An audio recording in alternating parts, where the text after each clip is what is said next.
I want to take a slightly different tack this morning in really explaining perhaps some of the thinking in the academic world about what's going on relating to this topic, which I agree with Michael's point earlier this morning about needing a refreshed academic and professional approach to looking at corporations. But I think my point is this, that when we look at corporations, we need to see them within the context of corporate governance, food governance, more generally, rather than as separate sort of entities. They're often portrayed as being the childs of neoliberal free market economics, but in fact they're not. They're actually the child of highly regulated forms of neoliberalism. And I think we also need to see this in a context of a dialectic or a contested terrain within which agri-food work has been developing over the last 20 years. I think one of the reasons that after the 80s, many academics lost interest in the corporations was that they started to focus on the more sort of attractive alternative food networks and all the other sorts of things that were going on in the food system. So we went from there was a sort of herding instinct away from just looking at the corporations and power into new initiatives. And I just want to counterpose that in my discussion this morning. And in this context, my sort of approach to this, I should say this paper's written by colleagues, with me and my colleagues, Anna and Roberto at Cardiff, by the way. In this context, we need to look at financialisation very seriously, because we need finance, and we're sitting here in the City University in City of London. I think it's interesting to be focusing this on the direction of finance and who has the power over finance as a lubricant in the system, how we can use finance into other forms of alternative or sustainable investment, and whether that's a possibility. And I think to a certain extent it may well be a possibility over the next decade, and I'll explain why in a moment, because I think there are some new landscape pressures which are really starting to affect the way in which the future is being seen by the capitalist financial system at the moment, which are quite recent, and certainly recent since and during the last few years since the food and fuel crisis hit. Now, what I'm going to concentrate on here is a process by which we can look at some of the counter tendencies in a place-based approach. I was interested in that point that Tim made there, that place gets translated into access. Well, I think one of the narratives here is putting place back into the food system, both in terms of agroecological systems and actually recreating an infrastructure for place-based sustainable food systems. Place has been denied in many respects in this corporate neoliberal world, and what we've got to do basically is replace things back into the food system. I think Mike mentioned this morning also about the hollowing out of the state. Well, also what's been hollowed out is the food system. Places have been hollowed out by the eradication of infrastructures in terms of the links between production and consumption. And this has led to a draining of resources, particularly in rural areas, but not just in rural areas, in terms of local areas, neighbourhoods generally. And one of the processes here is then, how do we create financial mechanisms, perhaps alternative financial mechanisms, which replace the infrastructure in which we can create a more sustainable set of relationships for the food system. So in looking at the corporate world and that centralised logistical system upon which it's based, we have to pose new models. And one of the models I'm suggesting here is towards a distributed economy. That is to say, why do we have to have these centralised nodes of city regions, retail parks and so on? Why can't we have much more distributed systems, geographical systems, which provide a much more sustainable way of dealing with this process? Now, what I want to concentrate on here is a story about how the corporate food governance system has been morphing or changing, particularly since the crisis of 2007, 2008. And this follows on from the first book here in 2010, where we mapped out the what we call the hybrid private-public model of food regulation in the 1980s and 1990s and early 2000s. And when we just sort of concluded that book, as one often does when we write these books, is that things start to change as you're writing the conclusions, you know. So you've spent 5 years doing this work, and then suddenly the 2007-8 food crisis hits, and so on. But as well as that, the question is how do we put some better parameters on a more sustainable food system in which we will need finance? You know, and we will need financial mechanisms and ways in which we can use finance in more equitable ways. Now, this was how we sort of systematized this relationship that grew up in the 1980s and 1990s in the food system, particularly in a European context, where we had a compromise between the public and the private.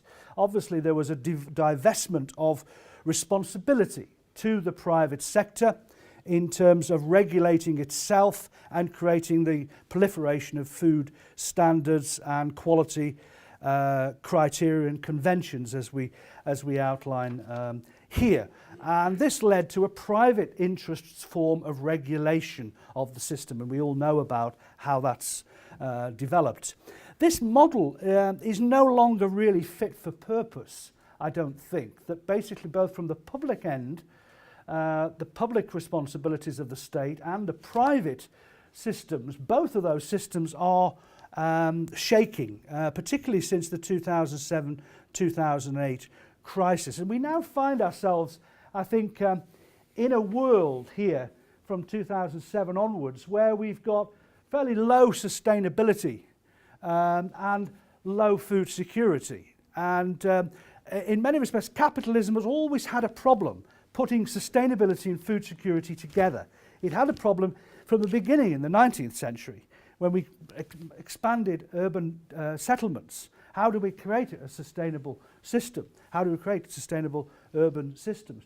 We sort of managed it for a while, and we've gone through these different stages here. In the 84 to 2007 period, we never really had it so good. We could spatially fix our resources by importing in all sorts of goods and services. We could keep inflation low. We could keep things on track for the time being, as long as that system was allowed to continue. From this period, as Michael was indicating, things have become unattached again, and we're into a much more volatile period here in this sort of context. Now, the question is, how does the financial system going to be dealing with this? Now, since 2010, or up to 2010, we can see, I think, a whole series of corporate interest food governance that's taken off, particularly in the UK system, and particularly since the UK coalition government, where we've had a further neoliberalisation in many cases of the corporate sector, and we've had a situation where the financial arrangements around this have been fairly much deregulated to that financial and retailing and corporate system. In a sense, what this has done is basically to fragment the sector in many cases. There's been no coherence or coherent regulatory system around which to think about a more sustainable form of production and consumption of the food system. Now, the point about that is that this means effectively, as some commentators have argued, that this is leading to an unsustainable and unfood secure situation. There are limits, as Bonanno argues, to neoliberalism. There are existing contradictions in this system, particularly from an ecological point of view, as well as a consumer and metabolic health point of view. So part of the food security vulnerabilities is this new amalgam of health and ecology. Ecological public health, as Tim has written about in that sort of context. Now this provides, as Hall and Massey suggest here, an opportunity for crises of potential change. And I think that's, to a certain extent, how we could view this particular conjuncture at the moment in this context, when there are severe limits on the capitalist system to reproduce itself in a legitimate, ecological and sustainable way. And so this is providing possibilities, spaces for possibility that we could take opportunity to develop in this sort of context. So in one of our EU projects that Anna and Roberta and I are working on, what we've been trying to do is look at some system vulnerabilities. And there's quite a lot of this work going on at the moment in terms of identifying. The EU is getting very concerned about these system vulnerabilities. And in our empirical work here, we've identified, and you can see here, I think, the importance of corporate financial and financialisation as forms of vulnerability in that sort of sense.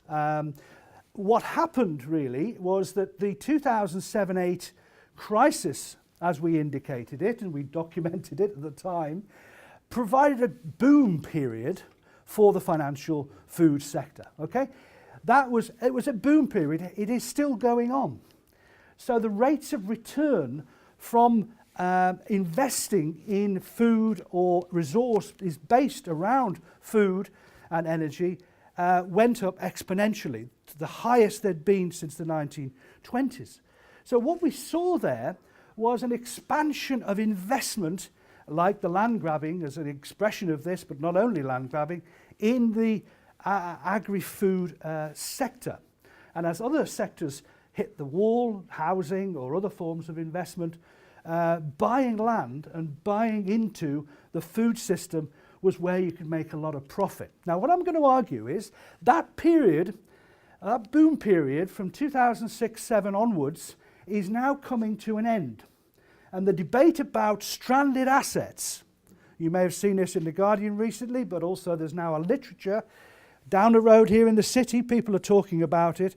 Stranded assets means that the financial sector is now really looking at changing that tack because it can't get any more land. It can't find the spatial fixes. The political protests around some of this are growing in all sorts of ways. So we're facing a new landscape in many respects in terms of financialisation and a question mark about the degree to which the current system post-2007 can continue. And this is a schematic representation of what I'm talking about here post-2008, as I've identified here, is that what happens is we have a rejuvenation and an intensification of the abstraction of value from this dominant type of public-private supply chain paradigm. It hasn't gone away. It hasn't gone away now, surely. And what you find is you have, screwed consumers and screwed producers. So that's what's happening, both double whammies, and much more capital being generated and financed, abstracting from this crisis. So the crisis is good for this capitalist corporatist financial model.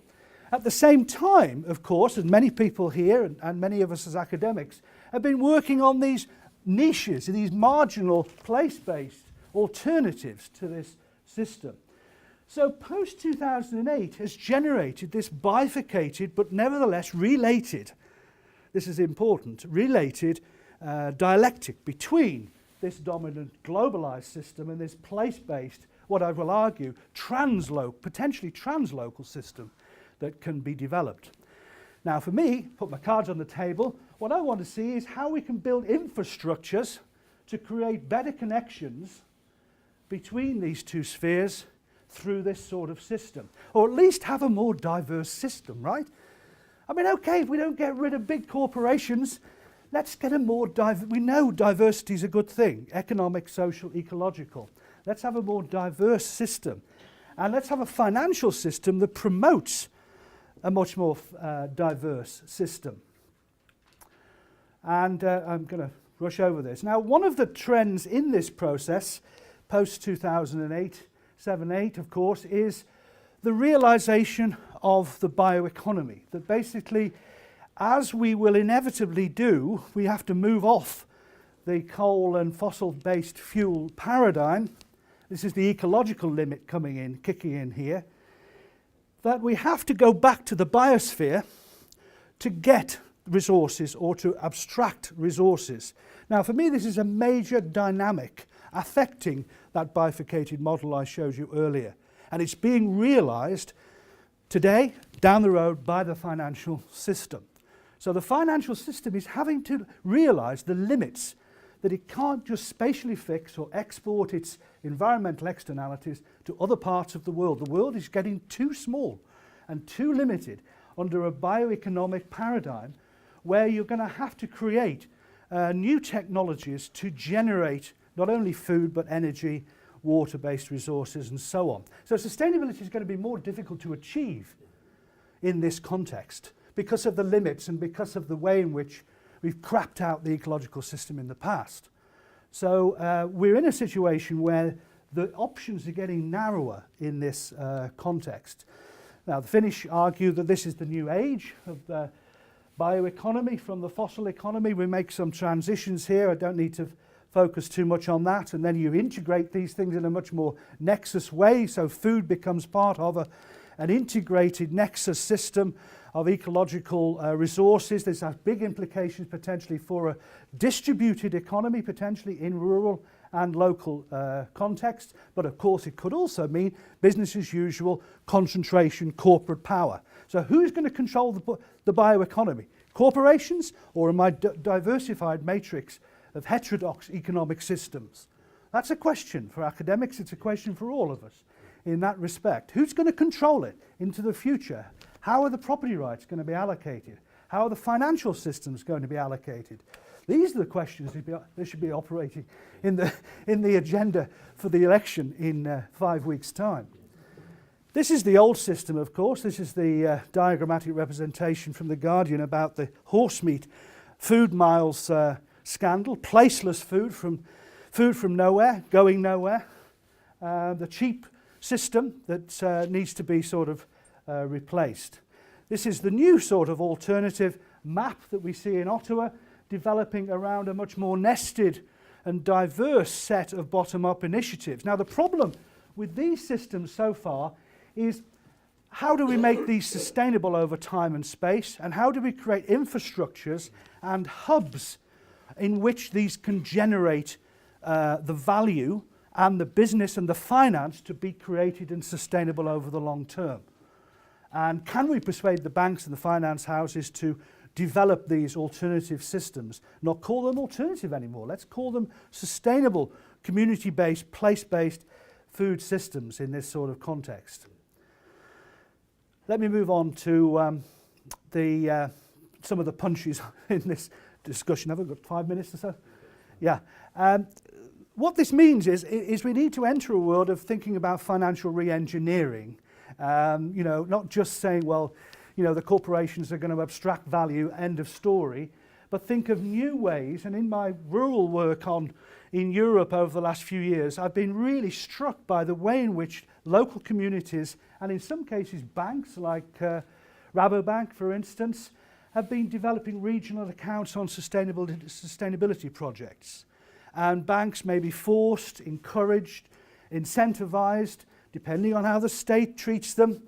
The state has a lot of power to do this. It can stimulate sustainable forms of financing system and heterodox forms of developing money from somewhere for something. And these schemes, I think, are no longer just niches or wish list. They are ways in a rural context, for instance, and in local communities more generally, starting to take off. In some places, not others.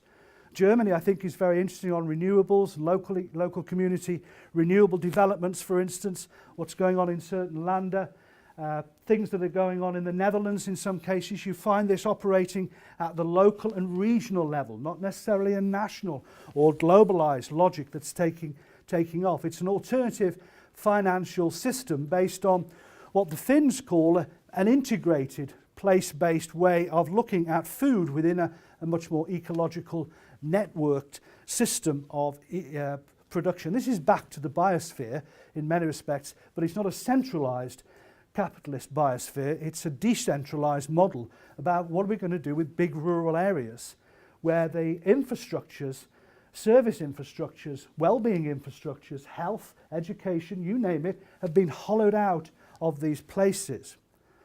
And you can create demonstration places in which you try to put this together. Now the question is, where does the finance come, and how can you incentivise the finance for these sorts of issues? Now then, let me go back to the conventional system in conclusion here, because I think there's some important points to mention. Over the last 2 or 3 years, it's quite clear that significant vulnerabilities have come into play in the financial system down the road here, okay? Stranded assets, what are they? Unanticipated or premature write-downs, devaluations or conversions to liabilities. Caldecott from Oxford, Smith Institute of Environment, doing a programme of work on stranded assets, environmental stranded assets.